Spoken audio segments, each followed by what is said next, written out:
Welcome to Two Titans and a Hunter, a Destiny 2 podcast. A show where we discuss tips, tricks and tools to help all Guardians succeed and enjoy playing more. What makes us different? Well, we're not streamers or YouTubers, we just have a passion for Destiny and are dedicated to keeping Guardians informed and up to date with all the latest Destiny 2 information, news and opinions. You can contact us either by email, twotitansandahunter@hotmail.com, or on Twitter at 2titans_hunter. Now, on with the show. Hello and welcome to our first ever Two Titans and a Hunter podcast. I'm your host, Night Demon. I'm a Titan main and play Destiny 2 solely on Xbox. I am joined by two Guardians because, to be honest, that's all I could find to do this show. One has the lethal prowess of a tiger stalking its prey in the bushes, and the other has the lethal prowess of an armadillo hiding in the bushes. I'm talking about my Fireteam Guardians, Parody and Respawn. Why don't you guys introduce yourselves? I am Parody and I am a Titan main.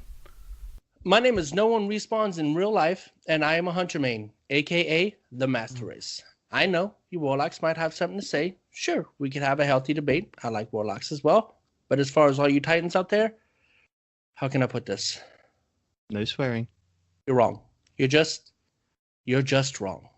But that's what the show's all about, comparing everything there is to Destiny and finding out exactly how wrong you are and how much of a master race hunters really are. That's why we could only find one of them to be on the show with us. Right. The other one is actually transitioning from being a Titan to a hunter. He's finally coming over to the dark side. You were the only mad two that would actually join me on a podcast. I thought, which two members of the clan would... Those two. Yeah, those two. Who looks like the biggest sucker? The dumb Titan that runs around punching everything. Perfect. And the Warlock who talks a lot. Right. And you know what? To be fair, I want to rebut what he's saying, but I've got no ground to stand on. He's 100% right. I mean, let's be real. You really don't. So should we just dive straight in? I thought we'd go with This Week at Bungie for the 31st of January. And their first topic was the Whisper of the Worm quest. And They say, for those of you who haven't heard, that the Whisper in Destiny, their frequency has increased, and they're still on. If you're still on the hunt for the Whisper of the Worm, head on to IO with your fire team or solo to take on the challenge. The quest is available to all players of Destiny 2. So, Respawn, take us away. What is this quest and what is it, if people don't know? Well, okay, for those that don't know what the last Whisper is, either you've just joined Destiny, in which case, welcome, or you're lazy and you really, really need to play more. I mean, come on. I know people got lives and kids and angry wives, or maybe not angry wives. I don't know. Maybe it's just mine. Probably just mine.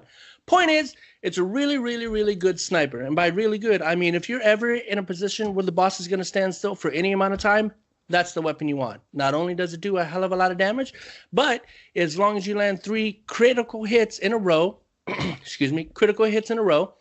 without too much of a pause between them, you get all 3 rounds right back in the magazine out of nowhere. Not your inventory, just magic. You have infinite rounds with the sniper, just as long as you hit all the crits.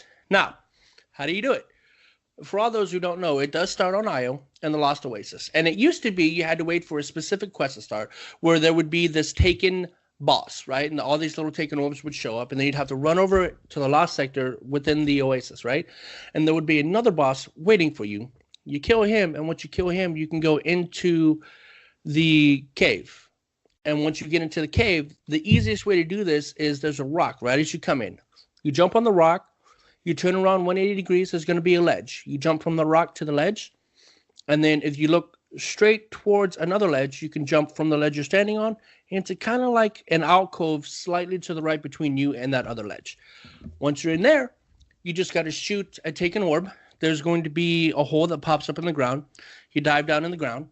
And there's going to be somewhat of a jumping puzzle. It's really self-explanatory. There's no divots or craziness that's going to really trip you up the first couple parts of it. So just, it's very linear. You'll eventually get to a room that's got a bunch of these, black hole looking things, these giant holes in the walls to your left and to your right. And then you make your way to the very topmost hole all the way to the right, and that's going to take you to the next part of this, where there's going to be another jumping puzzle.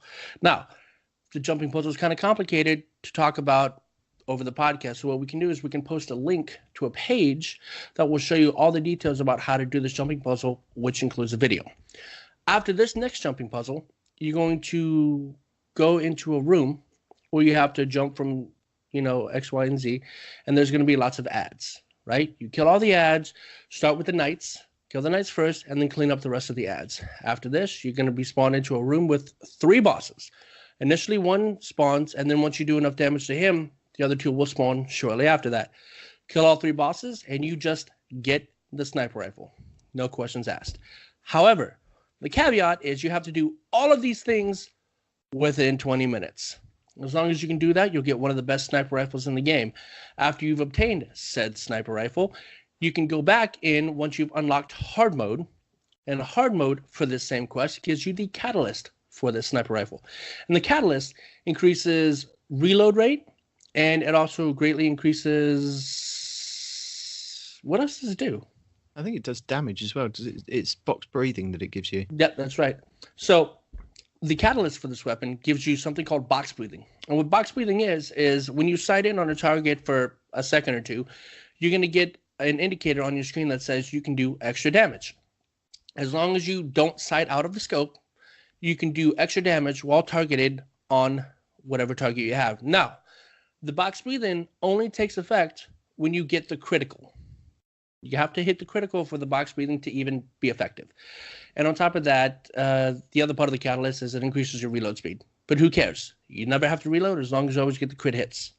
And like Respawn said, that we'll link a video tutorial. The best one that I found on YouTube was by Eeyore.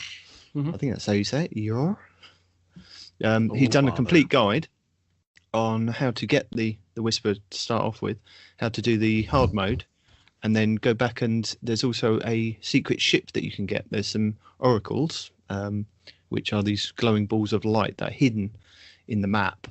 And if you shoot them in a certain sequence, they will give you a special chest, I think, that opens up, that you can then collect a blueprint and then go back. I think you have to do it every week for 3 weeks, don't you? Because you have to do it on a solar burn, a void burn, and an arc burn week. And once you've done the hard modes on those, you'll get the parts for the ship, take it to Amanda Holiday. That's it, Amanda Holiday, and she'll create your ship that looks very similar to the ship that we get from, is it Oryx in Destiny 1? Yes. So, it's very pretty. It's very, very pretty. Saying that, I have not got it yet. I've only done it on, I think, the Void Week, and I still haven't managed to time my runs to go back and do it. I'm right there with you. I feel you. I mean, there's so many other things to do inside the game with all the weeklies and everything like that. I'll be honest with you, the Whisper just kind of slips my mind, And the ship, I've got so many other really cool ships, especially the one of the new ones from the latest DLCs, the one that looks like it's got Siva all over it. Man, I love that ship. It's one of the greatest ones, I think. So, I mean, with all these other great exotics, it honestly just slips my mind. That's not an excuse. It is an excuse. I'm sorry. I'm saying it. Get over it. I just forgot. All right? Okay, so the next topic on this week at Bungie is the Last Word exotic quest. Okay. Bungie say that the Last Word is back. All owners of the annual pass are invited to kick off their last draw quest at the Drifter and earn their reward. And it says, many of you have earned this coveted reward and taken it for a spin in the Crucible. We've been following the conversation and seen a lot of feedback concerning the different feels between Destiny 1 and Destiny 2. And it says the team are currently looking into this. So, Parody, if you want to explain what this quest is and what you get from it and why it's worth it. Well, why it's worth it is who knows, but I did complete the quest. I did go through it. Basically, it's you jump into... I'm sure I had the steps pulled up in front of me. Tainted artifact. You get the tainted artifact right from the Drifter, from the That's right. tower. Yep. Also, let me pull this up because I don't have the steps right in front of me and I don't remember them. Also, something to be made aware of, right? He said, why is it worth it? I don't know. I can tell you why it's worth it, because when you land those hipfire shots, it does bonkers damage. You can 4-shot a Guardian out of its super, and they have no way to defend against it. You know why? Because it doesn't have an elemental attribute attached to it, like some of the other hand cannons in the game, right? Like most hand cannons, especially the ones that are very sought after in the Crucible, they have an elemental damage type tied to them. So if you know that you're going to be playing Crucible, you can spec your armor out specifically to resist that damage type, and it's going to help you take more shots.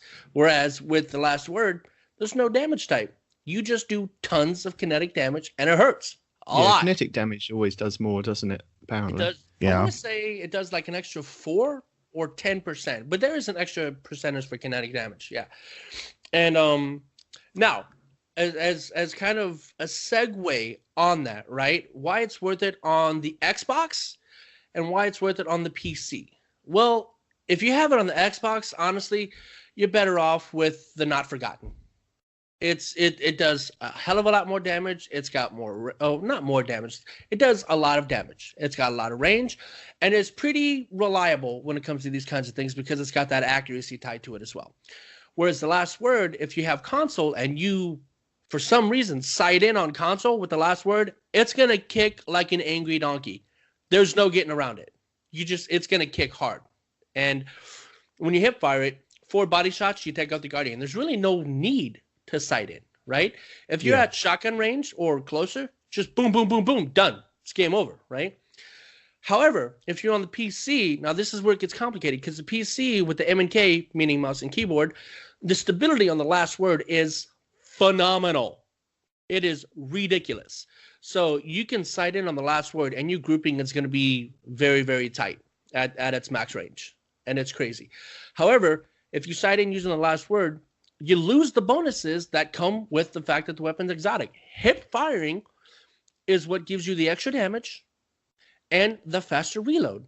So if you sight in with it, even if you have the stability that you do on the PC, you're losing out on its exotic perks. So that's the ups and downs for PC and Xbox. So now that we've talked about why you want to get the weapon, here's how to actually get the weapon. First step, go to the Drifter. He'll hand you a pretty little heart. You're going to take that. You're going to go murder a bunch of Hive. You need to kill Hive with solar damage, and you're going to get 75 Hive tablets. And then you're also going to need to defeat 3 Hive bosses. Easy way to do that, roll over to Mars, fire up an escalation protocol, murder Hive till you're blue in the face. If you're still hunting one or all of the Ikelos weapons that may or might not actually exist in the game, because I just this last week got the Ikelos shotgun, and I've got a buddy who still has never seen an Ikelos weapon drop. Go to Escalation Protocol, farm yourself some weapons, kill yourself some Hive. Next step, go into the Crucible.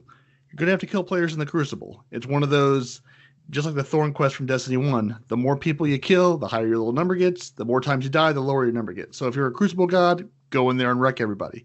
If you're not, grab your favorite weapon. Me, I have a dedicated relationship with my bygones. Sit back, hang out, play a little more conservative, throw a couple more grenades. You'll get through your Crucible step. After that, you're going to go complete a mission on Titan. Just a mission, run through it, kill things, everything's good. And then you're going to need to go kill 15 wanted escapees from lost sectors. That's going to take you a while, depending where you go. I went to on Nessus right when you drop in. Oh, what is the middle thing called? My brain has stopped working for a second. I can't believe I can't remember what this is called now. Hold on. Bring up a map of Nessus. Edit. Yeah, I know. I was just there earlier, and my brain is just like, nope, can't. Did you just say edit? Edit. Okay. Pause. Well, while you're looking that up, right? You could do the Nessus thing like what you're talking about, but what I find a lot easier is if you go to Mars and you go to the north spawn point up by Anna Bray and you hit that lost sector, you can hit like every step in that same lost sector. I can beat that. I did it on Titan, and I did the same cheese that you used to be able to do for the faction rallies. And if you go down underneath where the ogre spawns, you run straight to that ogre. You kill that ogre with Warcliffe Coil or something else, or special, your super. And if you stay on the edge of the curve of the platform, just before the loot box, and just die, it will respawn you at the top of the stairs, and all you have to do is run straight back to the boss, kill him, and repeat it. It just respawns you outside the lost sector every single time. Oh, that's perfect. Because it took me, I don't know, 20 minutes Yeah, that's the other thing I did. Yeah, and Artifact's Edge on NES is where I was That's thinking. it. An Artifact's Edge, beam in there, run into that lost sector, kill that one of the boss, because you can rush through all the Vex there and murder the boss. Yeah, and then I went to Titan, because again, the next part of the step is you've got to do the Witch's Ritual 3 times. So I just went to Titan, went down, I believe it's Cargo Bay 3, that lost sector. Yeah. It's right below where the double tanks spawn in there on Titan, on the rig. So yeah, I just ran in there over. I would run in, beat the lost sector, fast travel back to the top, kill the do the witch's ritual if it was there. If not, go back and do that lost sector. And I would just fast travel back in and out because I didn't think of the dying trick. So anyway, do that 25 times, or I'm sorry, do that 15 times. Doesn't take too long. You can farm one of these lost sectors. After that, you're going to need 25 revenge medals in the Crucible. Easy way to kill a guy who killed you. If it's Mayhem week, like it probably won't be once this goes up, jump into Mayhem, murder some people. If not, go into Crucible with your double grenade Titan, and just murder some people. Doesn't take too long to get those medals. And no, you just follow somebody around. I think that's probably the best thing to do, isn't it? Follow somebody around, wait for them to die, and then just honestly that's what I did in Mayhem. I wait my whole team to run forward. Whoever kills them, I pop in, I come in with my super, it's game over.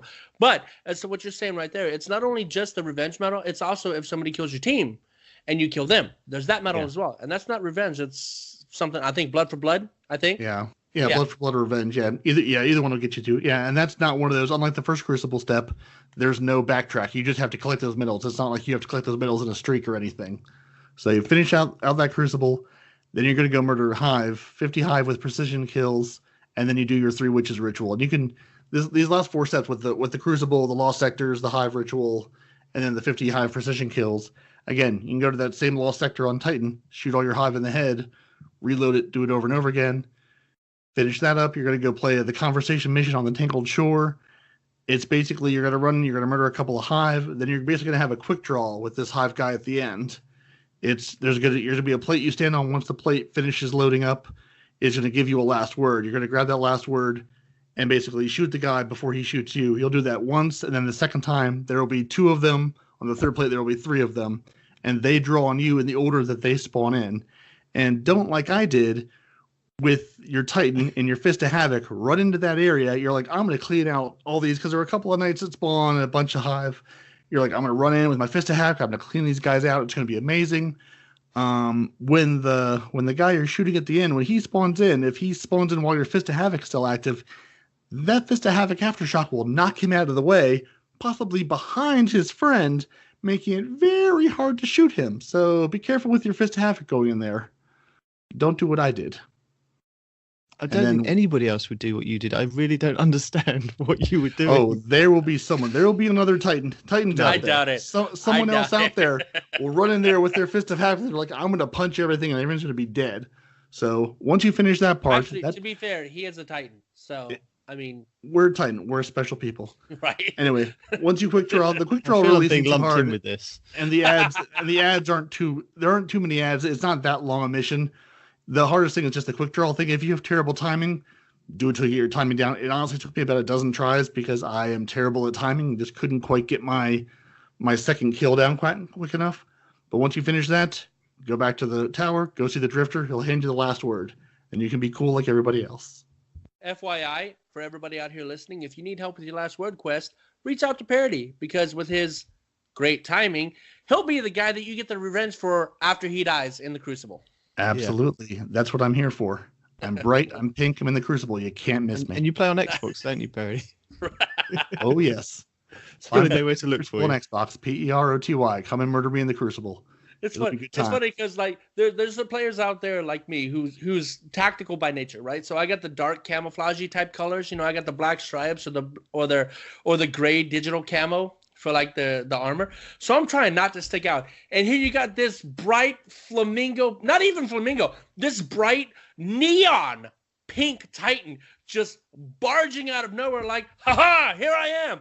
And it's like a deer on a berm. It's the only thing that's there at that moment. It doesn't matter how many Guardians are actually in the Crucible. At that moment, all you see is that bright fluorescent Titan just wanting to get murked. And it's the funniest thing you've ever seen. Dawn and dusk shoulder charge. You can see it coming, but all you're going to see is that pink blur, and then you're dead. Oh, speaking of Dawn and Dusk, they have a new pink shader out. Oh, what is it called? It's from the new DLC. I got it on my Titan. I'm not. Shut up. But it's another really bright. Yeah, Sunrise Warrior. That's Sunrise Warrior. That is my official Crimson Days shader. We are going all Sunrise Warrior for Crimson Days. It's going to be amazing. I can't wait. That is a beautiful, beautiful color on a Titan. I'm sorry. Again, it's bright pink and it's obnoxious as hell, but damn, does it look good on Titan armor. And see, that's part of the secret to playing a quality Titan is the fashion game. You can be good, you can have an amazing KD, but if your fashion is not correct, it doesn't really matter. If you're not looking good, you're not feeling good. And you need to feel good to punch hunters in the mouth. That's what they're there for. They're there for being punched in the mouth. If you're not looking good while you're doing it, I don't know what you're doing with your life. Also, you need to have the good mindset before you can have the good KD. Because you said if you have the good KD, all this other stuff, but you don't have your armor game on point, then what are you going to do, right? But if you don't have your armor game on point, you don't feel good about yourself, and you just doubt yourself the whole time. I guarantee all those of you out there that's struggling with your KD, if you just put on the right color armor, not only will your KD improve, but I'll be seeing you in competitive. I guarantee it. And for you hunters, finding the proper cloak is the most important. Yeah, so we Titans can wrap it around your neck. You got to catch us first. There's the trick. Everyone needs a leash. You know what? The best guide that I found for the Last Word quest is by Houndish, and again, that'll be linked in our show notes. We've already discussed the differences, haven't we? Or Respawn did, between console and PC. Yeah. I think the main thing, True Vanguard put a video out, again, I'll link that in the show notes, where he discussed the Last Word on console and gave people tips on how to use it the right way, basically what you were saying, Respawn. Mm-hmm. But if you guys want to see a video, there will be one that's linked in the show notes. Yeah. Don't look down the sights. That's the big thing on console. Don't look down the sights. Hip fire it. You're gonna wreck everything. Just because you can do it doesn't mean you should do it. Let's get that out of the way right now. Also, if you're from the generation that grew up playing Sega, more specifically Mortal Kombat on Sega, where you had to mash the buttons really, really fast and you got that real fast trigger finger, unlike Destiny 1, there is, I don't want to call it a lag per se, but in D1, I could empty my Last Word in a couple of seconds, right? Just all 8 bullets gone, done, right? But in Destiny 2, it seems like if you press the trigger fast, because it says, it fires as fast as you can pull the trigger, but it doesn't. I think there's a set rate of fire there because I can pull the trigger really, really fast, and it's almost like now I can pull it 2, sometimes even 3 times between shots. And it's the weirdest clunky feeling gun on console. I don't know what it is. I don't know if it's my console. I don't know if it's my game. I don't know if it's me. But all I can tell you is I'll pull that trigger more than once, and I'll still only fire off the one shot. I don't know if you guys actually saw. There's been some criticism of Bungie on Reddit and in the community regarding Bungie not explaining the Last Word quest in more detail. From what I understand, this was due to the progression on the PvP kills and deaths part and the percentage. Some people have said that it only took them a couple of matches. Others have said that it's taken 2 to 3 hours. Me personally, it took me 5 hours, but I think that was because of who I was playing with. They were higher skill. So I was drawn into higher skill matches where I was just getting murdered. So my KD was going up and down. Then we found Houndish in one game, which was good fun because we just spent the entire game running around after Houndish, trying to kill him, trying to get on a YouTube video. Don't know if that worked. He was using Suros Regime, actually, and I've seen a couple of videos that have been posted in the last couple of days saying that Suros kills now, but it is a very highly skilled weapon to use against hand cannons and scouts and things, but we can talk about that later. What was your take on that PvP part of it, and did Bungie convey it across, quite easily to people? I thought it was, looking at the thing, but then because I watch a lot of the YouTube videos and I understand a little bit more coming from D1 of where the Thorn Quest was practically the same kills, increase your percentage and deaths decrease it. It was quite simple. But again, I think we're in the middle ground of, we're not YouTubers, we're not streamers, but we do consume a lot of Destiny stuff. So we read a lot of stuff on Reddit. We'll watch a lot of YouTube videos. So we're kind of balanced in the middle. So we kind of know what's going on. But then a lot of listeners probably didn't know that. And, we'd like to hear from you. But what did you guys think? Well, it's not just that we consume a lot of Destiny, right? We're all Destiny veterans, not just D1. I'm sorry, not just D2, but also way back to D1, right? So, just quests like this that happen in D1 and D2, all these quests where it's like, when you get killed, you move forward. When you die, you move back. Now, being a veteran, right? I inherently knew that when you get a kill, you get a higher percentage of your positive progress than the negative aspect when you get killed, right? So I think back in previous quests, it was like a kill will give you 5%, a death will take away 2 or 3. Well, in this particular case, it was a kill gives you 2% and a death takes away 1, right? So as long as your KD, people are like, oh, as long as your KD is positive, then you'll be fine, which is true. But even if your KD broke even, you're still doing all right because you're still losing half as much as you gain, right? Yeah, so I think it just took a lot longer, which is the boat that I was in. So, I think you said that you got it cleared within a couple of games, didn't you? I did. But I mean, to be fair, I was being all scummy. I was running behind my team and I had the Jotun. So, my team engages. I fire off a couple of Jotun rounds and finish them off with my what was I using? I was using the some kind of auto rifle. I don't remember what it was. No, I'm sorry. I was using the blast furnace, the pulse rifle, right? So fire off a couple Jotuns, finish the rest of them off with the pulse rifle. Then I die. Oops! Now I got 2 more Jotun rounds. Let's do it again, right? So for me, it was really easy because the Jotun, like when you're on the ground, when you're face to face with an enemy on the ground, it's not that great because they can sidestep it. The thing with the Jotun is you got to jump in the air and shoot down. I don't know what it is, but it's harder for them to dodge left and right, backward and forward when it's coming down from the top than it is when it's coming straight at them. So every time I went to fire it, I jump in the air, fire down. I don't want to say it guaranteed me a kill, but I was averaging, I don't even know, 25, 28 kills a game. Something ridiculous. Just using primarily the Jotun or the Jotun. I'm sorry for all those who have pronounced it wrong. But yeah, I mean, when it comes to things like that I want to get over, I'll be scummy as hell. I don't care. Yeah, and sort of like what you were saying, Nate. That's sort of where I noticed the difference because I played the first couple of rounds with you in a party on the UK servers, and your KD I assume is higher than mine because I was noticing it was a little harder to get killed. Like you were saying, the skill level. We were just in quick play, and it felt like we were in sort of like quick play competitive rank. So it was definitely a little tougher. But then once you got offline, I just loaded in solo just into a quick play round. I was noticing it was a little easier to get those kills. Again, I think the quality of my opponents had gone down a little bit, and also just I tend to be the Titan. I want to rush it. I want to punch people. I want to shoulder charge.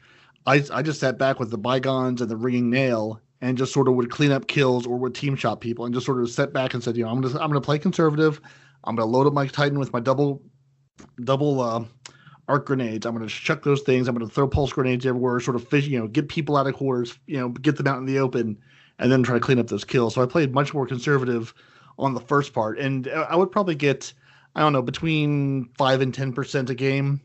Obviously some games were better than others. Some games I got destroyed and lost all the progress I made. But yeah, it probably took about 20 or 30 games to get through. I don't know how much time it was because it was over a couple of days, but it wasn't too bad. And then again, the second part I just loaded into Mayhem, figuring I just have to kill people that killed me and, get those blood for blood medals, get those, medals in Mayhem. So since Mayhem was available, jump in and jump into that because that would make it go real quick. So yeah, and like what Respawn was saying, I remember the Thorn Quest from Destiny 1 and the component of go in and get kills, and I was definitely much worse in the Crucible in Destiny 1, partially because I didn't play as much. So I remember that being a much, maybe it was a longer slog in Destiny 1. I know definitely, not that I'm a great Crucible player now. My KD is probably somewhere like, 1.0, 1.1. In Destiny 1, it was more like 0.6, 0.8 on good days. So I remember that being a much longer slog through the Crucible in Destiny 1 than this was. Now this, I put a lot of hours into the Crucible. So I think it felt easier just because I played a little bit more and I sort of understood it better. But definitely, some of it's just experience and just practice. It just went a little bit easier because of that, I think. It is. And building on that, you could do what you were talking about kind of staying behind and playing safe and everything like that. But, and this is just my experience, when you do that, you actually become an easier target because if 1 or 2 people come around the corner, you might get one, but more likely you're probably going to get team shot. So what I do, and this is, like I said, when it comes to getting things done, I'm scummy, right? I go in with a group. I almost never go in alone, right? So I go in with a group. I usually let people go in ahead of me, unless I've got a shotgun, then I'll take point. But I let people go in ahead of me, and if they get killed, I come in and clean up, because at that time, the enemy has used most of their ammo killing the guy or guys in front of me, and then I come in while they're reloading, clean out the room, as it were, right? So you could play it safe. That's definitely one way to do it if you're just trying to get something done. But if you want to like increase like rank, or if you want to do something faster, like I got the quest done in 4 games, doing what I'm saying now. Just let your teammates go in. If they survive, great. If they die, clean up the room. Everybody's better for it. It's just, it depends. I think the on thing your is play style, I guess. with that is if you feel confident, try that. But if you get to the point where you're just dying constantly over and over again, I think, take a breath, sit back and just think about what you're doing, because I think that's when you get frustrated and angry about the quest and the game, and everybody's better than you at that point, and they're not. It's just, I think you're rushing it, and you're just trying to take baby steps rather than to like running straight headfirst into the next Titan kind of thing. I think that's the idea. Is What do you mean into the next Titan? Hold up, no, don't listen to him. Shut up. Anyway, actually, Rick Cackus, I think, said it best. Right? It also depends on the time. Like what you're talking about if you're getting killed a lot, stand back, take a breath. I was watching Rick Cackus on how because he was talking about how to get the pinnacle weapons in the Crucible, right? And he says if you start to feel yourself stressed, stop playing. Just stop playing. When you're angry, you're not going to play any better. But it's also the time of day. Apparently, if you're here in the U.S. and it's getting on, between 7 and 10 o'clock at night, that's about the time the people overseas are getting on. Like all the really highly skilled players from Australia, the U.K., even the Asian countries, right? That's when they're starting to get on. And you're going to be playing against, I don't want to say America's not as skilled as they are, but come on. I mean, really? Point is, the time of day also matters when you're playing. If you find yourself losing, stop, play the next day at an earlier time. I can't guarantee it, but I'm highly confident in saying that you'll do better if you play earlier in the day than if you play later in the day. And part of it is just too, when you get your emotions worked up and you get you start to get tilty. Basically, you're going to make worse decisions. You're going to just sort of keep throwing something at the same problem over and over again. You're going to lose your progress. Sometimes just like take a step back, go to your fridge, get yourself a cold drink, get out of the playlist you're in. Because even though like I've been like I solo queue in the Crucible a lot, or I'll be with 1 or 2 other people, and like we're sort of playing like duck duck goose on, okay, we're on the Texas servers, now we're on the US East Coast servers, now we're gonna be on the Australian servers or the UK servers. Grab someone else in your party, have them be the lead, see if that works out better for you. And sometimes I've just gotten out of the I've just been like, I sort of joke where, you win 2 or 3 games in a row and Destiny says, oh, you're doing well, let's put you into that higher bracket.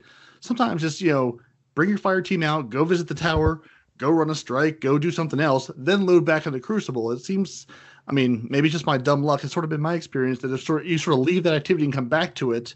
It sort of maybe puts you back in sort of like where you belong or where you're with. And also just consider who you're with. Like, if you've got a friend who's, a PvP god, you're like, oh, I'll go in with them. It'll be great. I'll play with them and they'll help me with this. Nope. That could be, but it's also going to try to match you. You with your little, I'm not so great at Crucible, with your PvP god friend on the other hand, it's going to put you into a higher bracket. So even if your best friend's a PvP god, maybe don't go in with them on this step. Go play, go play your comp games, go play your mayhem games, because the Bungie, they take all this into consideration, and you're trying to find a happy medium between all these people. I mean, I've been in fire teams where we've got Night Demon in the UK, I'm in the US, we've got a buddy in Australia.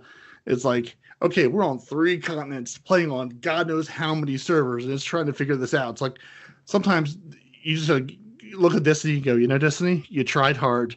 We're going to take a step away from this because this is just not working out for us.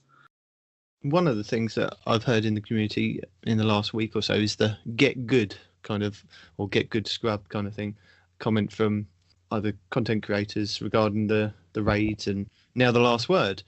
And I don't think that's fair to say to people. if I know generally people are going to moan on Reddit and things about the quest and the way things are laid out by Bungie, but just other people turning around saying get good isn't a nice thing to hear. I didn't know what you guys thought of that. Well, anything? as far as get good goes, right? There's two sides of that coin.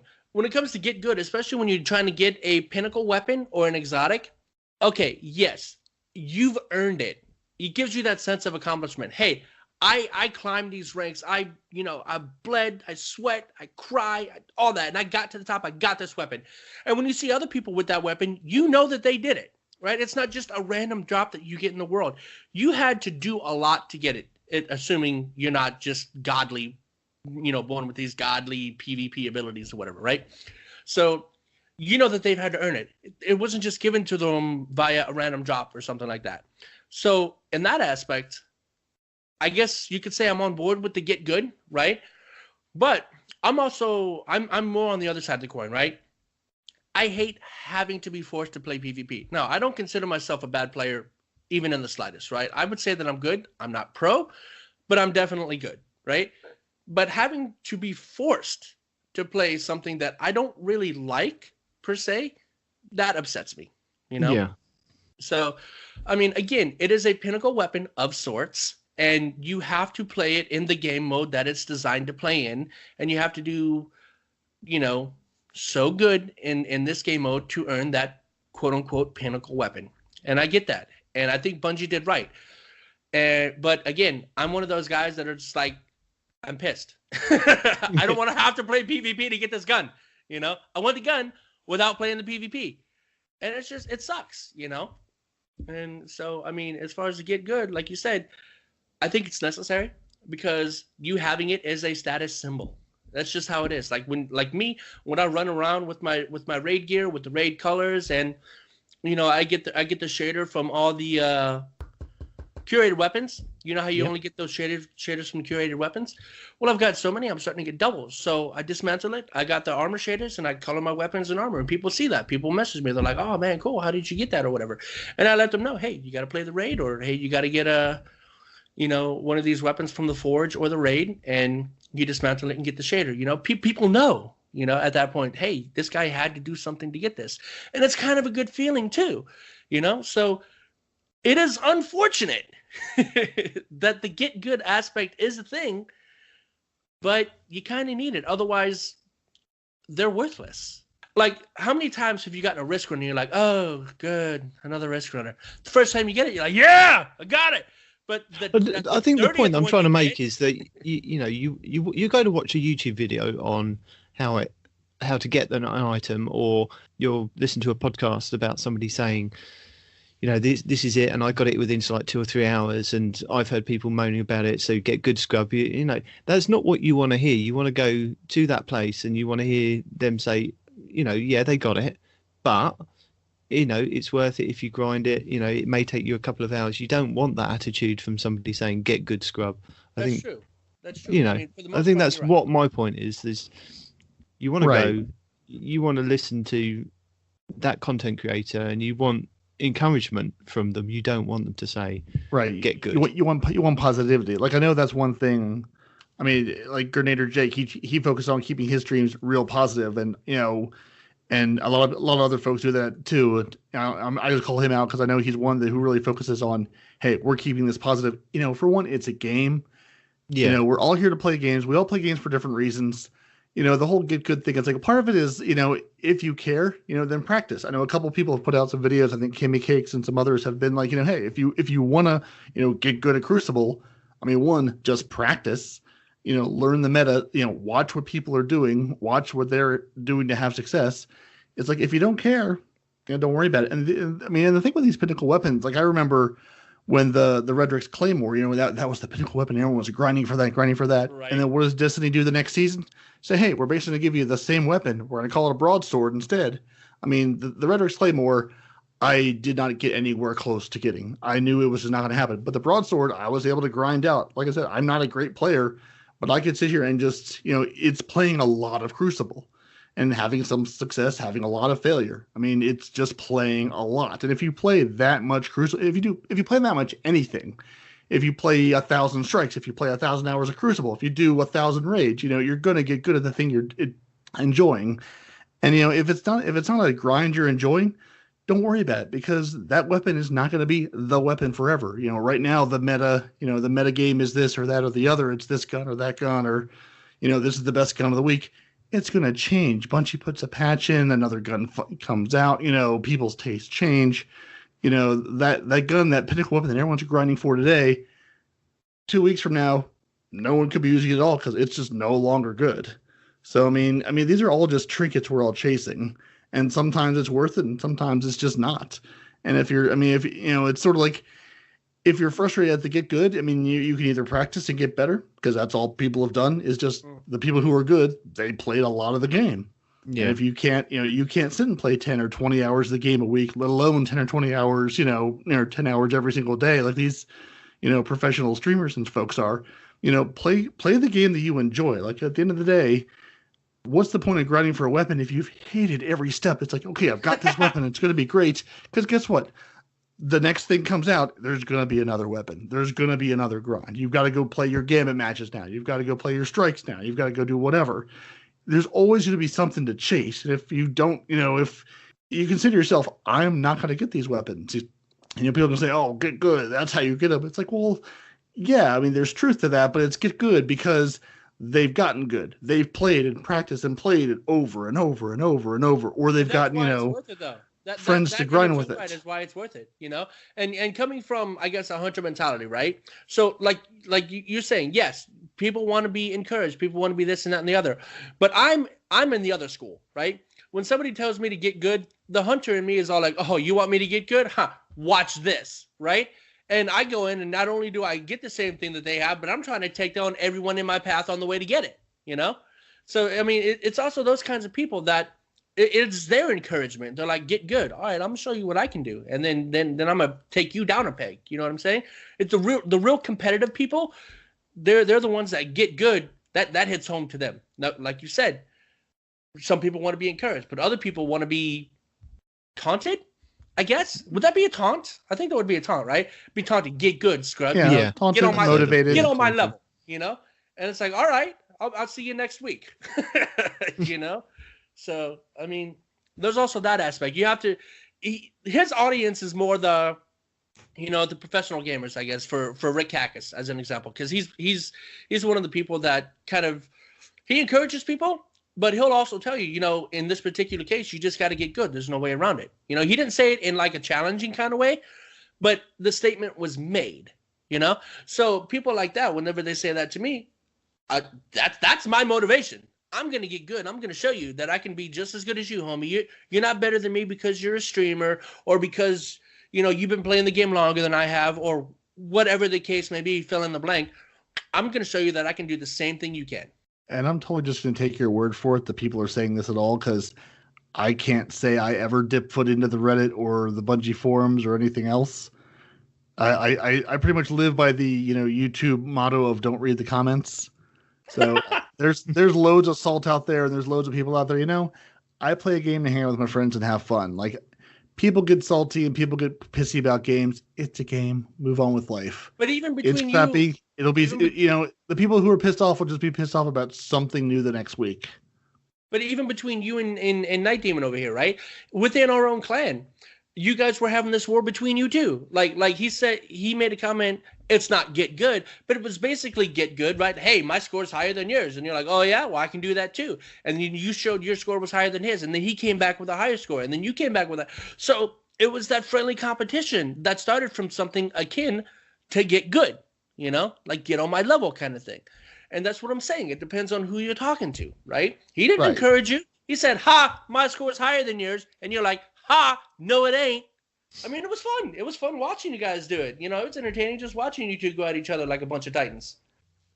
So I don't know if you guys wanted to discuss the spoilers for the end of the quest. Would that be something that we should talk about? Or I mean, spoilers, right? It's a hand cannon, right? We're getting a lot of hand cannons back from D1, which I don't know why it's like a hand cannon meta or something. Why is the only guns that we're getting from D1 all hand cannons?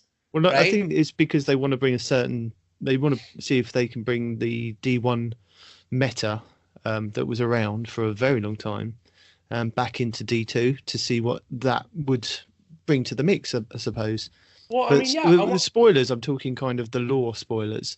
With the end of the quest, the end baddie had a proto thorn which he was using, which if you go back and speak to the drifter, he then goes to talk to you about the person that wielded the thorn, the person that wielded the last word, and how you're playing both sides, kind of thing.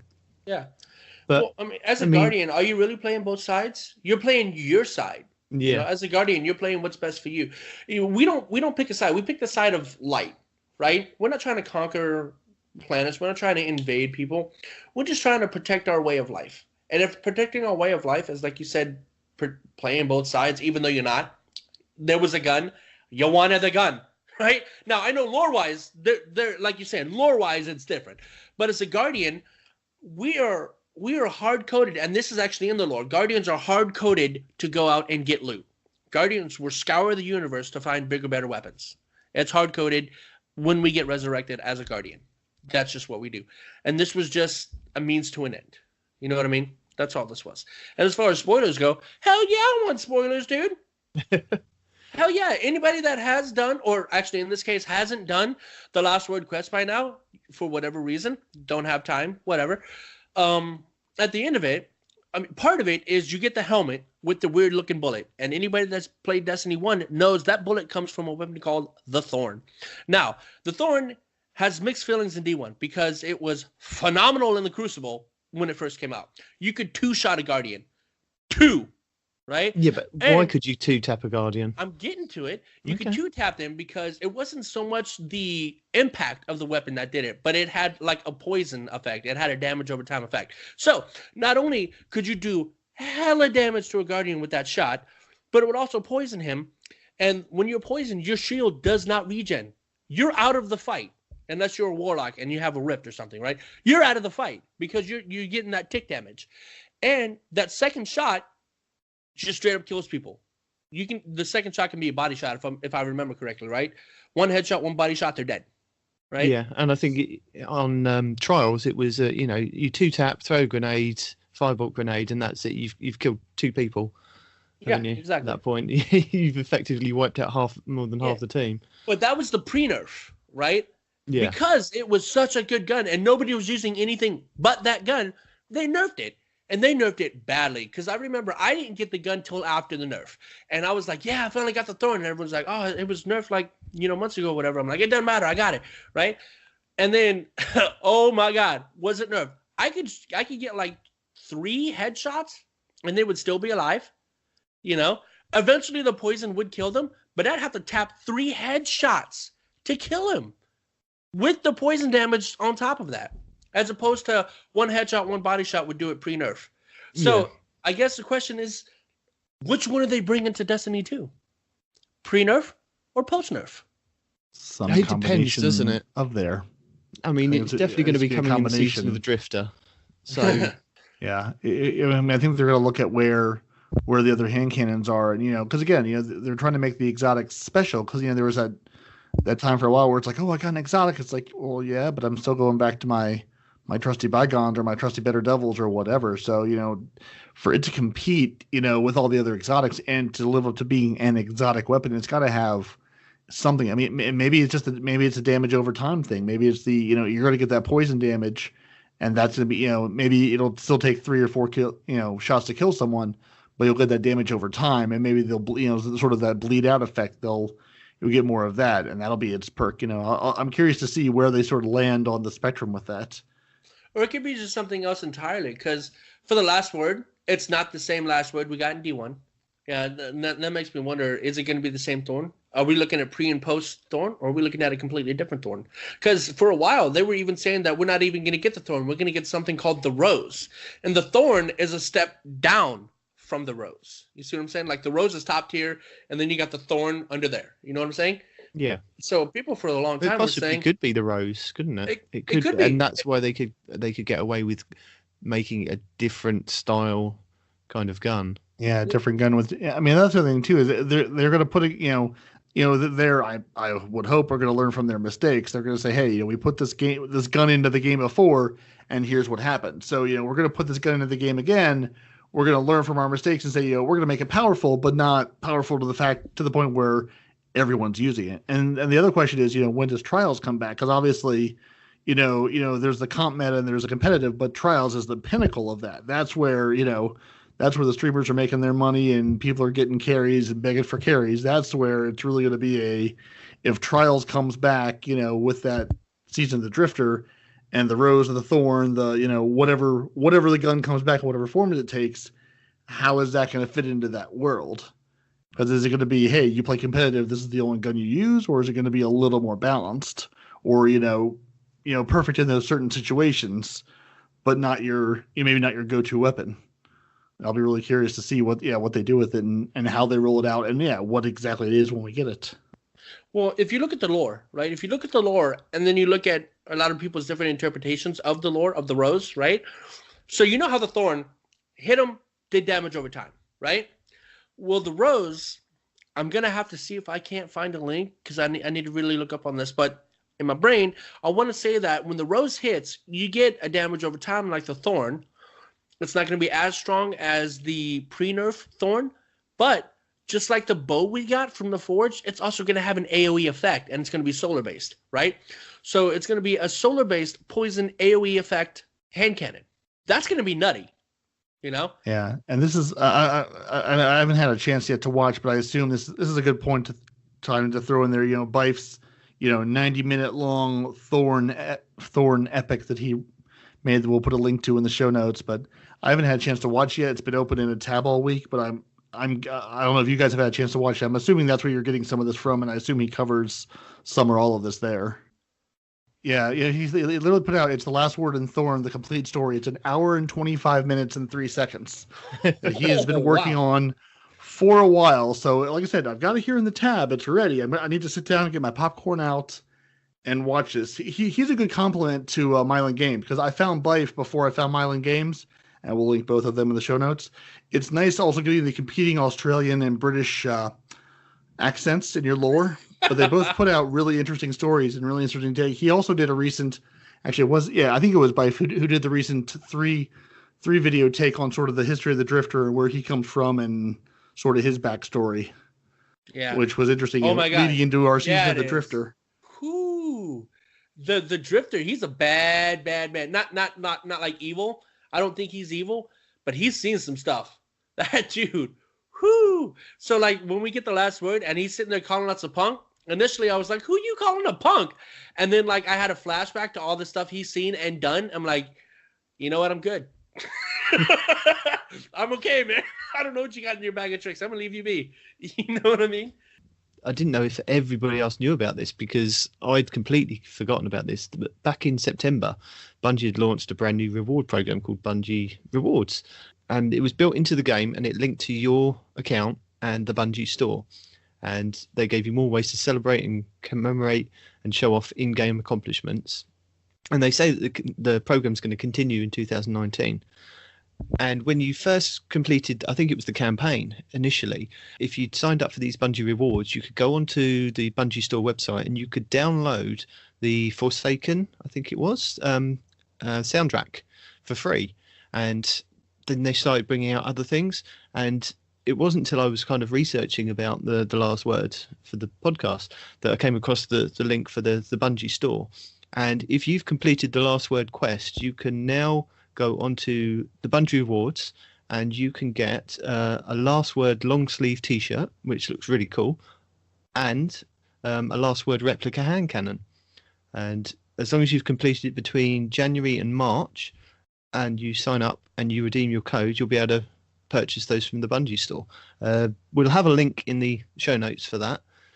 But I didn't know if you guys knew about that because I'd completely forgotten about they were doing these things. And again, if you do the seals for your Guardian, so if you've got Dredgen or if you've got Wayfarer and things like that, you can go onto the Bungie store and they've got little pins made up that you they've come in a little presentation box for you to purchase as well. So as long as you've unlocked certain things in the game, you'll be able to purchase those, but they are a limited time period, because I think you could get the Luna's Howl at a couple of months back, and before that I think one of our clan members bought a Thunderlord t-shirt.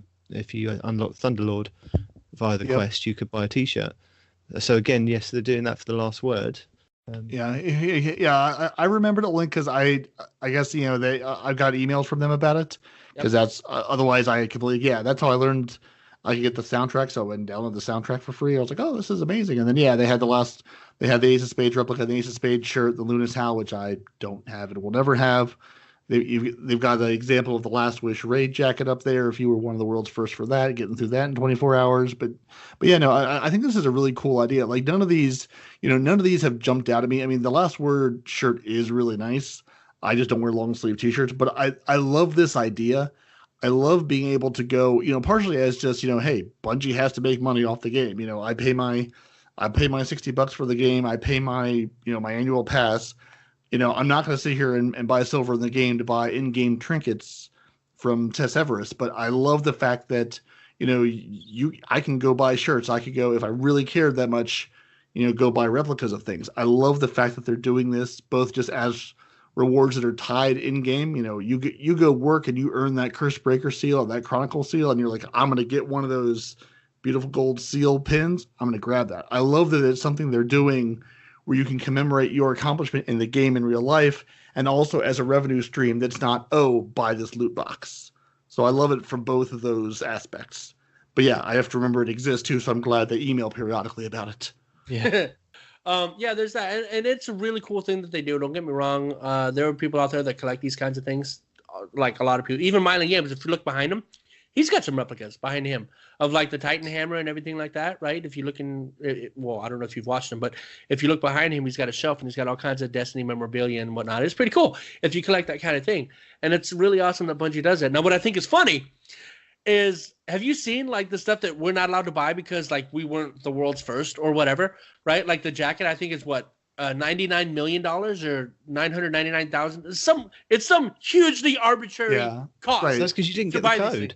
Exactly. Right. Less than they've done it. That's I've got that year one blue shirt that they did for doing the Age of Triumph, and Bungie. I'm still a little irritated because I finished my year 2 Triumph and I got the stupid token for the code, but then it never actually unlocked on the website. And by the time I tried to figure it out, it's still in my inventory, but I couldn't ever get the shirt, and I wasn't paying my $77,700 for it. but I like the fact that it works. I hate the fact when it doesn't actually work. Yeah. I was going to say, moving on. Yeah. Because we've got Crimson's Days to talk about. I know Bungie only mentioned it in the This Week at Bungie, but it's coming soon, and it was originally scheduled to start on the 5th of February, but they've shifted that date back. So we're only going to get it for a week, unfortunately. Scheduled to be for 2 weeks, but hey ho, we'll have to deal with just 1 week. So wait, really? They're not giving you the 2 weeks? It was going to be 2 weeks. But I want to play Keep Away with other Guardians for 2 weeks. Right. No, it's only going to be from the February the 12th to the 19th. And Bungie say that if you've missed out on Crimson Day rewards last year, don't worry, they'll put them back in the loot pool for you this year. You can have a sparrow that spews hearts everywhere. I love Use it with your Sunrise Warrior shader. Put it on everything. It's gonna be incredible. I'm telling you now. That's the new fashion meta. And the exotic version of that sparrow, and you know what? They're both badass. Pink is the new meta. I'm telling you now. You wear pink, you'll do better in Crucible. Coming straight from the mouth of Parody. Absolutely. It adds 0.6 KD when you rock a pink shader. I'm telling you now. Grab your auto rifle, grab your pink shader. It's done. It's a hidden bug, right? If you wear pink, half your deaths don't count, right? Yeah. So they say that the event is very similar to last year, but they've added some more rewards for us to obtain, and they were gonna give us more details closer to the special day. But as per usual, the data miners have allegedly found an image relating to the upcoming event. Which basically says that love is in the air. Crimson Days, a celebration of friendship, togetherness, and love, returns to the tower. Suit up for your Crimson Bond. Find your Crimson Bond, and then speak to Lord Shax. Start off the celebration. Shax is off 650 power legendary bow to anyone able to prove their perfect union in the Crucible. Stay sweet. You and your bond can collect confectionery hearts by completing Crimson Bounties and Crimson Day matches, and use these sweet treats to earn rewards and celebrate Crimson Days in style. Get together, sync up with your friends to complete challenges, new triumphs, and your ghost a unique sugary shell. Fill the love with double engrams and one Crimson engram and one Season of the Forge etched engram with every level up past the max level during Crimson Days. All right, so how does the Crimson... They're bringing Crimson Doubles back, which everybody should be excited about, even if you hate Crucible. Crimson Doubles works like this. You've got 2 Guardians, you and your new BFF, rocking your Sunrise Warrior or your Dusk and Dawn shaders. Very important. Got to look good together. You have to match, though. You both have to have the same one. You have to stay in close proximity with your partner. And as you stay in close proximity, all your abilities recharge faster. If you stray too far away... Not only do you lose that recharge factor, also the enemy team is given your location on the map. Stick together. What you're going to want to do, and there is matchmaking in place, but come on, it's doubles. If you can't find one other person in your clan, in your LFG, in this podcast, find one friend. What you're going to want to do is grab your buddy. You're going to grab your Titan with your double grenades. You're going to find the heavy on the map. You're not going to touch the heavy. You're going to pile grenades on top of the heavy. You've got 4 grenades between the 2 of you. It's a game of keep away. Even if you hate Crucible, turn it into a game of keep away. You will laugh your heads off. My buddy Panoramix 18 and I did this last year. We never picked up heavy. We just kept the other team from it and laughed at all the times they ran in to grab the heavy and we just bombarded them with grenades. It's a lot of fun. I highly recommend it. I am stoked they're bringing Crimson Doubles back this year. So is it going to be you and Pan again, or are you going to go with Night Demon over here? This is one of the few things I can drag Pan into the Crucible for. Mayhem and Crimson Doubles. So nice. We are going to get our beautiful looking Guardians together, our amazing Titans with our matching shaders and matching loadout. It's going to be amazing. So I mean, last year it was on the Burning Shrine map, wasn't it, from the original Destiny 2? I think it was just on that map all the time, wasn't it? I don't know. I didn't play. That's a question for parody. I think it was. It was round based with a twist, and it took place on the Burnout. Yeah, sorry. Yeah, it was a darkened version of Burning Shrine. Right. Yeah, it's a Burning Shrine map, but it was a darker version of it. And yeah, I think you're right. It was the same map every time. So again, heavy spawns in the same place every single time. Run to the middle, throw grenades. It's gonna be amazing. FYI, if you are trying to get heavy and you keep getting grenaded, now you know who's doing it. Yeah. Now you know. Don't go for the heavy. Walk around and flank the Titans from the back. But go with a friend, because again, if you stray too far from your buddy, you're going to get marked on the waypoint of the map, and then you're going to get murdered one by one. And I think I know when I can't remember if what the buff was called, but I know if one of you died, it would sort of like overpower the second person, and sort of give you I think it was like an overshield or increase your reload or maybe all of the above. If your teammate dies, it sort of makes you a little more powerful. And then there's a whole bunch of triumphs and things to get with that as well. So who doesn't love triumphs? Yeah, there are several new triumphs listed in the Destiny 2 database.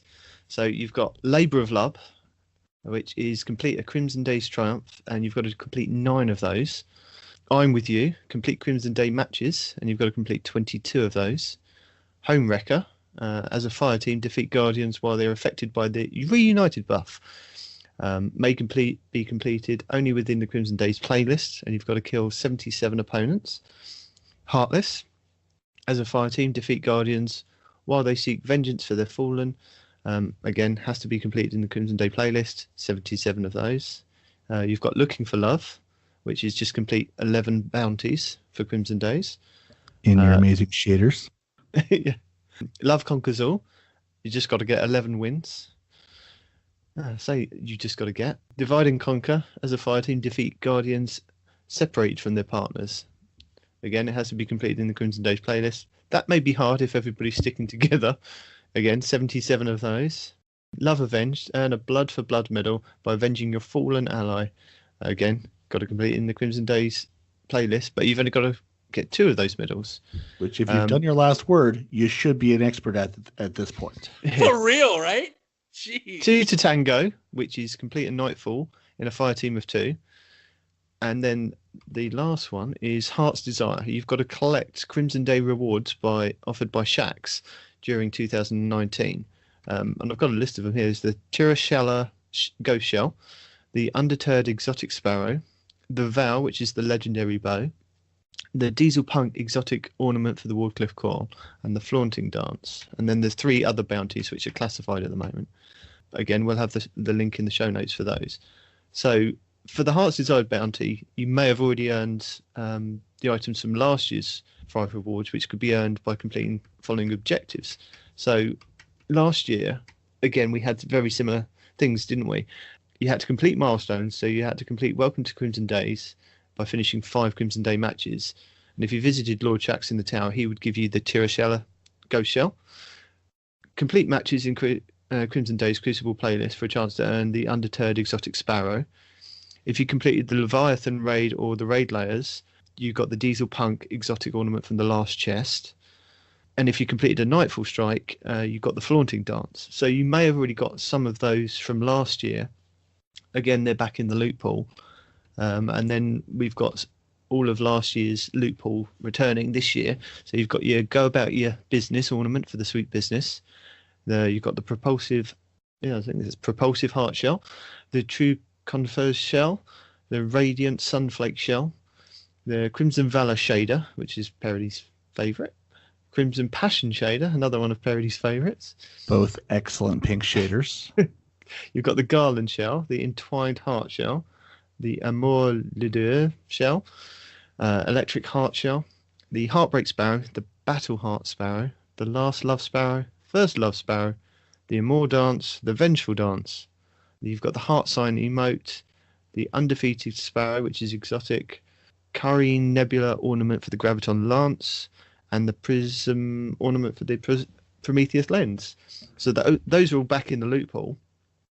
And then you've got the new reward, which is the legendary solar bow, the Vow. It's a lightweight frame, and so you can draw quickly and move faster while this weapon is equipped. It's got polymer strings, so it's unbreakable bowstrings, slightly increases accuracy, faster draw time. Natural flexing, which is featherlight with good control, slightly decreases accuracy, but it greatly increases stability. And then you've got the rapid hit on there, so as long as you're getting rapid hits on somebody, it increases the stability and the reload of your next arrow. And you've got Archer's Tempo, which is the draw time decrease after every precision hit. And there's a Shot Through the Heart ornament, which is also available, but I'm not 100% sure whether this is just from Eververse, because it's included in one of the Eververse bundles. Let's not forget the Masterwork. It comes with a Masterwork for draw time. And all you hunters out there that have the Oathkeeper like me and can appreciate a good bow, this might not be, it doesn't have all the fancy explosive rounds or, Dragonfly or anything like that. But what it does have is phenomenal single target damage with the faster draw times and the precision hits. It's also got really, really good stats for a legendary bow. By really, really good, I mean it's on par with the other legendary bows. It might be slightly better with the impact, but other than that, honestly, really great bow, especially if you have the Oath Keepers. It'll tear a boss apart, guarantee it. Okay. We've got another exotic ghost shell, the Sugary Shell. So this is similar to Destiny 1, where you could there was a pink ghost shell and a chocolate-covered ghost shell. So this is, I think, the chocolate-covered version for Destiny 2. And it's got Guiding Light, so all the XP gains are increased by 10%. Omni Telemetry, which is the generate gunsmith telemetry data on any elemental weapon kill. Crucible Scanner, chance to obtain additional faction consumables while in the Crucible. We've also got a legendary Sparrow, the Heartbreaker. Eververse will also be selling bundles, and they are listed. Yeah, they're listed as 5's a party, so you can buy 5 Crimson Engrams. Dress to Thrill bundle, which is a legendary ornament Shot Through the Heart for the Vow and a Fireteam medallion. Loneliest Number bundle, you get 1 Crimson Engram. Lovestruck bundle, which is the Tiny Bow exotic emote, Crimson Passion shader, which is a new one I think, and the Fireteam medallion, and then 3's a crowd, which is 3 Crimson Engrams. And Lord Shaxx will be giving out daily bounties and 1 weekly.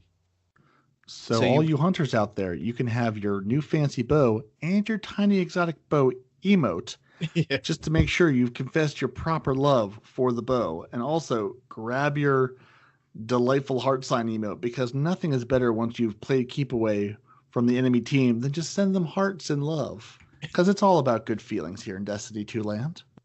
Okay, first of all, smart Alec, let me tell you something. Remember that electric bow that the The exotic? Trinity Ghoul. Thank you, that one, the Trinity Ghoul. Whenever I first got that dropped and I was all excited, you're like, "Oh, that bow is crap." And then we did a strike, and I had 130 more kills than you, only using the bow. Don't underestimate a good bow, everybody. Everybody gives bows crap, but I'm telling you, you know how to use a bow, you will do better than any gun, especially since, I don't know, you never have to reload and it's ridiculous single shot damage. Get out of here, man. That's why I'm saying you need your tiny bow emote for those moments after you've destroyed the boss with your amazing bow. Then you can use your tiny bow emote. You can But be all you bows all the specified time. hunters. Don't get me wrong, love a hunter, but you know what? Some warlocks need love too. And for all of the intelligent titans out there that can appreciate a good bow, those guys as well. Don't just point at us hunters. Are those like Hulk Everybody in his deserves Bruce a good Banner form? Is that how the Intelligent Titan works? You know what? You're not far off. I'll have to look into that. I'll get back to you. So we've got some we've got one weekly bounty that we have to collect from shacks, and then we've got daily bounties. So the weekly bounty is tied to one of the triumphs. So Two we've to got Tango Triumph. yes, that was it. The two for Tango Triumph. Complete a nightfall with only 2 people. Yeah. Also, the daily, I don't think we need a list. Every single daily is for the podcast because people aren't going to care what they're for. The weekly, I could get that. Yeah, the weekly is for that, but all the dailies. No, we should list the dailies. All right. Go ahead. Nobody cares about the dailies. They Love do. you. These dailies are they'd probably be on a rotated basis, so there'd be different ones each day, and you might care. So you've got separation anxiety as a fire team defeat enemies separated from their partner. Heartbreaker as a fire team defeat enemies seeking revenge. Splitsville as a fire team defeat reunited enemies. Double duty defeat enemies in Crimson Day playlist. +1 complete matches of Crimson Days. Loved and Lost loot a lost sector as a fire team of 2. Two's Company, so complete an adventure in a fire team of 2. Love Story, complete a story mission in a fire team of 2. Displays of Affection, complete a public event in a fire team of 2. Power of Love, rapidly defeat multiple enemies combatants without reloading. Bear Hug, defeat enemies with melee blows. Heat of the Moment, defeating enemies with solar damage. Share the Love, which is generating orbs. Playing Cupid, defeat enemies with a bow. And Matchmaker, complete any match made activity. So Bungie are now kind of incorporating, rather than just being Crucible, you can now go and do like your normal PvE events and still earn rewards for that. Yeah, and then there's also some new medals available. We're going to have some sweet, sweet polyamory. In a single round, both you and your opponent must land one final blow with a kinetic, energy, and power weapon. Broken up as a pair, defeat both your opponents within 3 seconds while they're separated from each other, which, if my experience last year is anything to go on, people loaded in the matchmaking is 2 of them. They run off in opposite directions. They're both easy pickings, especially when you got your grenades ready. Next new medal, Third Wheel. Rapidly defeat your opponents when your partner is down. And Heartbreaker, win a sudden death match. So, and it also looks like we have similar consumables like we had with the Dawning. So, whereas we'd have to go around and defeat enemies and get the drops to then put into the oven, to then bake the cookies, to then take back to other people, we now just get confectionery hearts. And you can get those from acquiring from the bounties, as well as matches completed within the Crimson Days playlist. And you go and turn these into shacks for warm-hearted gifts. So the extra confectionery hearts, donate them to Lord Shacks and for the event, and he will give you a random reward. So you get a chance to earn enhancement cores, mods, weapons, gear, and resources. So that's good. So if anybody's saving up for the next expansion, or you just want to help, level up your weapons and things like that, this would be the best place to do it this week, because you could generate a hell of a lot of stuff by just playing the game. As I remember with the Dawning event, I didn't get a chance to play those 3 weeks that much, but a lot of people generated a lot of mods and enhancement cores from that. We'll have a link to I'm the very show excited notes. about that. Yeah, Sorry? this is going to be a good way to get enhancement cores. I am very excited about that because I got a bunch of those during the dawning, just baking cakes for people and things. Right? Because that's Oh my something God. Whereas I sit at like legendary shirt. Glimmer. I've got piles of. I've got it stuck away in the bank for when my Guardian's old and gray. I tend to sit like through no real effort of my own. I tend to sit at about the exact same number of legendary shards week in and week out. But enhancement cores, I don't use them. I've masterworked maybe a half dozen weapons ever at this point, and I just don't use them. I try to get like weapons to infuse. So this is a good source of enhancement cores. I'm all for it because that's something this game is desperately lacking right now. What? Dude, you need to masterwork your weapons, especially if you're running builds like me and you that depend heavily on how fast you can get your super back. Because like for my warlock, right? If I masterwork my void heavy weapon and my void secondary weapon, and I'm running, well, actually it doesn't matter what build I'm running, but as long as I have 2 void weapons that are masterworked and I'm wearing the helmet, the exotic helmet that gives you your super back when you get void damage kills, right? If you wear that, honestly, the weapon itself paired with the orbs that I'm dropping, I get my super back less than a minute. I spam supers when I'm on my warlock. It is ridiculous. And especially with the new Titan changes to your super, where you can make your super last longer when you kill enemies. The more orbs you can generate between your supers to help you get that super back, it's going to be phenomenal, man. You really need to masterwork your items. And I would love to if I had enhancement cores to do it. I think at this point I've basically masterworked my bygones, my ringing nail, and then my bad omens. And that's about all that. I think everything else I have dropped masterworked for me, or is an exotic weapon. If I had the cores, I would go do it. I go to the Tangled Shore almost every day and buy 2 to 3 enhancement cores, and I pop those. I think the finest matter weaves, the one that'll drop 1 enhancement core after killing a powerful enemy. And even then, I just run out of them. Trying to level things up. I've used most of them. It's because you're missing out on gear. Each week you can make a minimum doing nothing else except spider bounties. You can make a minimum of 15 a week, 5 on each character. If you look at the bottom row right next to the exotic bounty that he's got, each one of those drops a core for you. So 5 per character, that's 15 cores a week minimum, doing nothing else in the game. There's a time where I'm not going to put that time commitment into running those. I get that they're there. To be honest, I play 1.5 characters. I play the Titan, the Warlock is sort of the fling on the side, and the Hunter, I'm basically just playing to get the triumphs unlocked for like finishing the Hunter class. In a given week, again, because there's so much to do in this game, I don't get to the other 2 characters unless I'm trying to complete something specific, or if I'm running with Pan or with somebody else trying to get someone through something that another character needs to do anyway.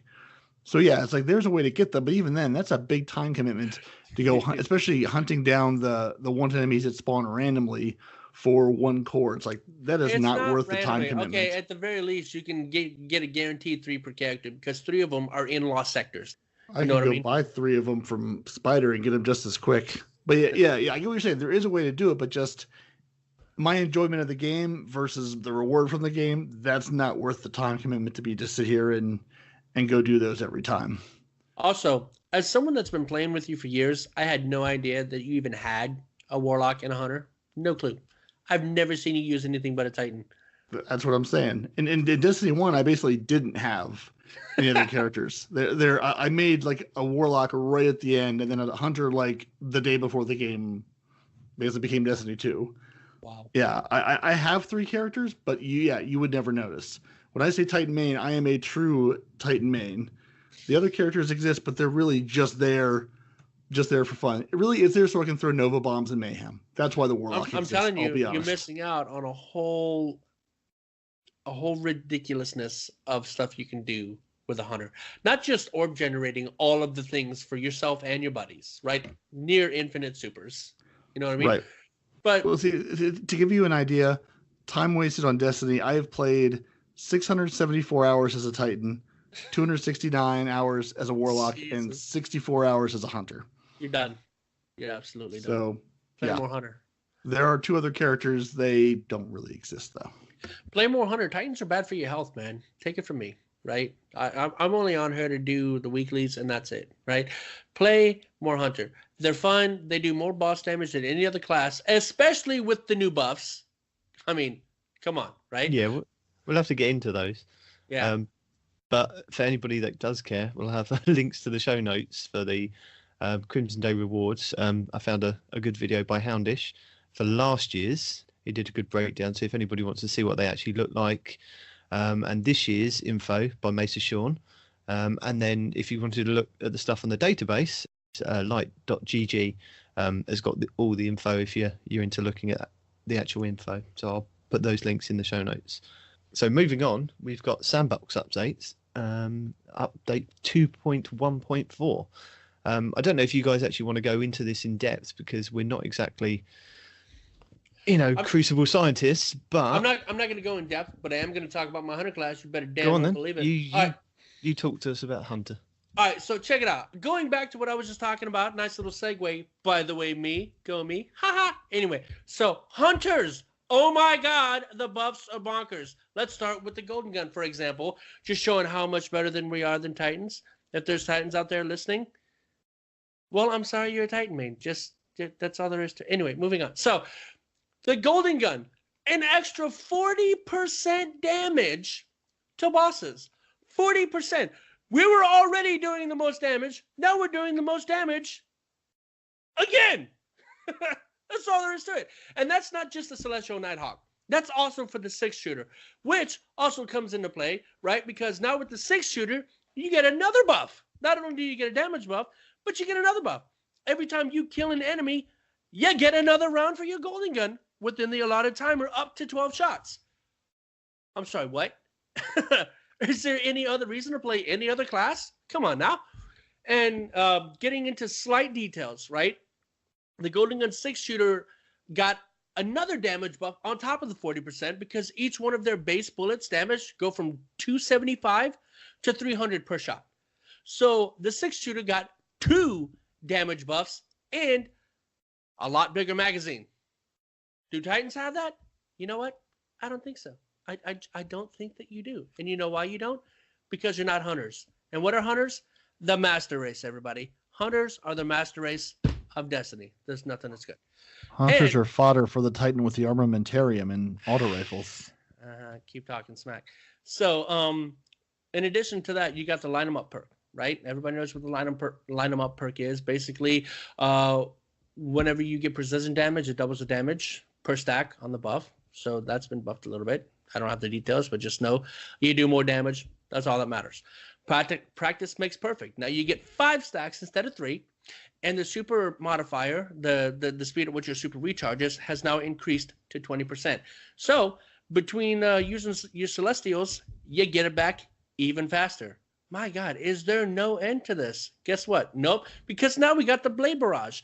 We did get kind of a nerf with the Blade Barrage, so sorry for everybody out there that means that these days.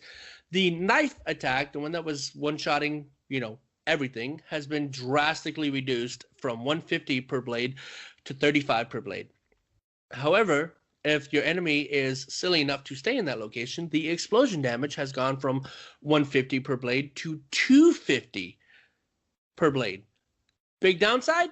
No more casting it inside of hallways because you can and will kill yourself. This isn't a suggestion. This is a promise. You're going to die if you use it in a tunnel. Don't do it.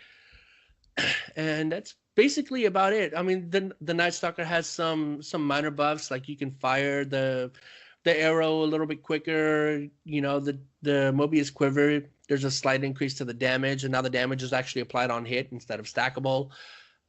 Just slightly. Come on. I mean, anybody, if you're going to use the Void subclass, everybody knows you're going to be using either the Spectral Blades or the... Oh my God, I can't think of the name. I feel like such a bad hunter right now. The one where you just tether a bunch of enemies, get your super right back. That's it, right? That's all we care about. Get the super right back, kill enemies, tether a bunch of people. Is that it? Arc Strider. Okay, the Arc Strider did get a buff. Your heavy ranged and your slam attack has increased from 220 damage to 300, and your heavy palm attack almost doubled the damage. So that's, if you don't know, that's the third hit of your staff attack. That has gone from 400 damage to 700. It's almost doubled the damage. And that damage also stacks with your Radion Flux. However, the Radion Flux, in order to accommodate for this, has actually decreased the damage modifier bonus that you get from 20% to 13.5. In the end, you still get the same amount of extra damage, but because of how it calculates the damage, they had to decrease the damage buff from the Radion Flux, because then it would just be way too overpowered. I mean, we're hunters. We're used to being overpowered anyway, right? Doesn't matter. That's what Bungie decided they wanted to do. That's how it is. And I'm pretty sure that covers all the hunter stuff. Let's go to the Titans. The I'm going to stand here and just smash things class, because now with your Sunbreaker, your Sunspots, they've doubled the damage from 25 a tick to 50 a tick, which is going to melt Guardians, melt ads. It's going to be good times. Your Sun Warrior perk. Now it increases all your damage with from any output from your Sunbreaker, 20% in PvP, 25% in PvE, and the buff duration has been increased from 3 seconds to 5 seconds. So more damage over a greater amount of time. Your Burning Maul. When you need to bring that big hammer in to lay the smackdown on someone, your spin melee attack is going from 65 a hit to 80 a hit, so you do a little more damage getting to people. Your detonation radius is from 5 meters to 6 meters. So when you bring that hammer down, it's going to reach out a little longer. And one thing I honestly didn't know, because they just buffed it and fixed it, it looks like, when you bring that big hammer down and it sends that line of fire out, it's now going to actually track the thing you're trying to kill. So when you're bringing it down in PvP, it's going to track those Guardians. When you're bringing it down, like I love using it in Gambit, in a mob of people, it's going to go after that Primeval. It's going to go after those bosses. As opposed to just being sort of a straight line of fire damage, it's now sort of going to track them. Your Sentinel Titans, your final melee combo is going from 300 damage to 390 damage when you bring that shield down on them. You're also getting the PvE impact increase, damage increase by 17% when you bring that shield super down. But the most important, again, your Striker Titans with your dual grenades. You've got your Heavy Slam. We're going to take that damage. Your base damage is actually going to go down from 325 to 275, and your damage to base elite and mini boss combatants, we're going to buff that up another 7%. Damage to bosses goes up 23%. Damage to vehicles up 60%. So if anyone's here with a Sparrow, they're done. But the more fun with the Fist of Havoc is now we're going to get some distance. Now is when you're going to go back to Artifact's Edge on Nessus, because the higher you are when you use that super, the more damage, the more pain you're going to rain down on people. We've got now tiers of damage. So at each tier, you're going to get more hits of damage as it goes. And they've added a third tier. So on your first tier, you're going to get 4 hits. That's basically, I'm going to jump up, bring my Fist of Havoc down. I'm getting 4 hits on the Aftershocks. Tier 2, I get 8 hits. Tier 3, I get 12 hits. When I go to Artifact's Edge, I want to jump off the top, bring that Fist of Havoc down, and just get the lovely 12 hits of damage going. And you're also getting a buff on each hit you've gotten from 100 to 112.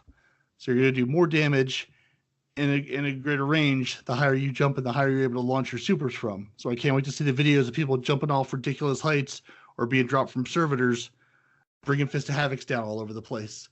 Your Code of the Juggernaut, your Fist of Havoc shoulder charge, they've reduced that cost by 83%. So instead of bringing that big Fist of Havoc down, now you can shoulder charge people. Whereas before you could get maybe 4 or 5 shoulder charges in to do some damage. Now you can chain like 15 or 16 shoulder charges. So again, if you're in Gambit, if you're in Crucible, if you're in a target-rich environment, you can chain that super over and over and over again and run people over. And you've now gotten your Trample perk, which is going to trigger some energy return every half a second, which is up from 1 second. So you're going to get that energy back twice as quick as you're trampling people with that shoulder charge. So there are a lot of fun Titan perks, and they're going to give you, they're going to give you that power to say, I'm going to drop some serious damage on single targets or in single areas. So it's going to be interesting to see these changes coming. And I've had a lot of fun playing with the shoulder charge perk already, just dealing more damage, even just taking that into Mayhem and just, able to close that distance in Mayhem or in Crucible against people with my shoulder charge super. getting closer to then either bring that Fist of Havoc down or just shoulder charge enemies. So lots of fun changes come to the Titan. And now we get to our Warlocks. I'll take the Warlocks. Okay, so you've got the your Nova Bombs. So I think there's a lack of use in at least PvP for the Nova Bombs. So you've got the Cataclysm Nova Bomb. They've increased the damage from 900 to 1,500, and the detonation radius from 8 meters to 10. And the secret projectiles now detonate. The damage is increased from 205 to 300. So you're going to get a bigger range and a bigger hit. So those Seekers are going to just be pinging all over the place, which is going to be brilliant. The Vortex Nova Bomb, normally you use it on your boss damage. So the initial detonation has gone up from 900 to 1,200, and the lingering damage is increased from 10 to 23 ticks. So yeah, I've watched a video by Fallout Plays who's done a breakdown of all these supers, and it just shows you normally get Guardians that run through your Nova Bomb thinking, I'm just going to carry on shooting you. Now, if they run through the Nova Bomb, they're just going to tick and die. So that is, that's welcome, because that's one thing you don't really want, is throwing out your Nova Bomb and then just running straight through it and just hitting you like a Titan running through and hitting you. So you've got your Nova Warp. That's slightly slowed the movement. So again, Fallout did, on his video, he showed a before and after of the Titan running at full sprint and the Nova Warp managing to stay with him in his run. Now they've been slightly slowed down, so you can run away from the Nova Warp super. And the charging up, so that's when you're holding it in a ball, costs more energy. So that's the initial charge cost each time you trigger it has been increased by 60%, and the duration decreased by 6.8 seconds. So your super is going to last a little bit shorter, because I think there was a lot of people running around the maps just going from place to place, killing everybody and anybody. The damage against Guardians has been decreased by 27% as well. So you can tank a little bit more, because I think it was just overwhelming, those explosions from the Nova Wrap. It just would take anybody from, you could be miles above that super and still be taken out. So you've got the Dawnblade, the Daybreak super. They've increased against minor, major, and mini bosses combatants by 43% and increased the duration. And Stormcaller, they've increased the Chain Lightning maximum target count by 1. So you're not really going to notice it that much, but it will trigger an extra 1 enemy further out. And that's all they've done for the Warlock so far. So I want to backtrack just a little bit before we have to end. When you were talking about how they have the tiers for the Titans now, and how you have to go higher to get to the highest tier. 2 things I imagine. The first thing, coming into, like, let's say spawning in on Nessus, right, and just seeing like 8 Titans just jumping off the highest point and coming down with their things, just like. Just raining Titans, right? It's like you're in my brain, because that was the first thing I thought about too when I read this update. The second thought, right? Because it's raining Titans, that song by I think it was the Weather Girls popped into my head. It's raining men, except it's just Titan, and then all the clips are gonna have just like tons of Titans jumping from the tops of ridiculously high buildings or from the top of servitors and just all crashing down. It's just gonna be a bunch of those snippets, but just like not just like one Titan jumping, but like mobs of Titans all jumping from the same spot. If this is not movie of the week of jumping off Artifact's edge, because you can time that, or any of the public events with the servers where they lift you up in the air and then drop you, it's going to be amazing. Or on the the strike where you jump way down, basically anything where you can jump off some kind of height and bring down with a group of Titans. Bungie, I'm just going to say, have you tested how many artifacts the game can handle? Because seriously, we're going to see a couple of them. Because you can put 9 people in an instance, 9 people, nine Titans suiciding off of freaking high ledge like freaking lemurs off a cliff, all just thunder crashing down. I challenge anybody out there. Take that song by the Weather Girls, It's Raining Men, and just put a bunch of snippets of Titans doing this nonsense in this video, and you'll have, I don't even know how many hits on YouTube. It's going to be amazing. It's going to be the funniest video ever. Okay. Okay, so we're going to wrap it up there. Okay. We are probably going to discuss the weapon tuning and the clan update in our next podcast Okay. because there are a lot of exciting things coming out with the weapons that we would like to highlight. Oh yeah. So it's over to you, Parody, to close the show. All right. Well, you can find us if you want to shoot us an email. We are Two Titans, TWOTITANS, and a Hunter, all spelled out, at hotmail.com. You can hit us up on Twitter. We are at the number 2 Titan_Hunter.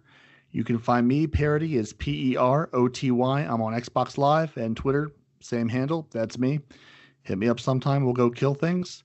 Respawn doesn't believe in the internet. You can't find him online. And you can find Night Demon on Xbox. He is Night Demon, NITEDEMON. And you can find No One Respawns on Xbox Live at... It's No One Respawn with an S, INRL. That is no, the number 1, the word respawns, INRL. Or just check the show notes where we'll write all of this out because we are super professional and great at this. Yeah, okay. I mean, of course we are. Because we strive for, what's that word? Where things never go wrong. Oh, God. Mediocrity? No, it's a word. I heard it once upon a time. It's been perfection. Ha! Yes. We strive for perfection. That's what it is. Struggle for perfection. The struggle is real. Tell your friends. Tell everybody about me. I mean, us. Obviously, us. Spread the word. We're the best people ever when it comes to Destiny information. Because if we don't know it, we know how to find it, and we'll bring it to you as soon as we can.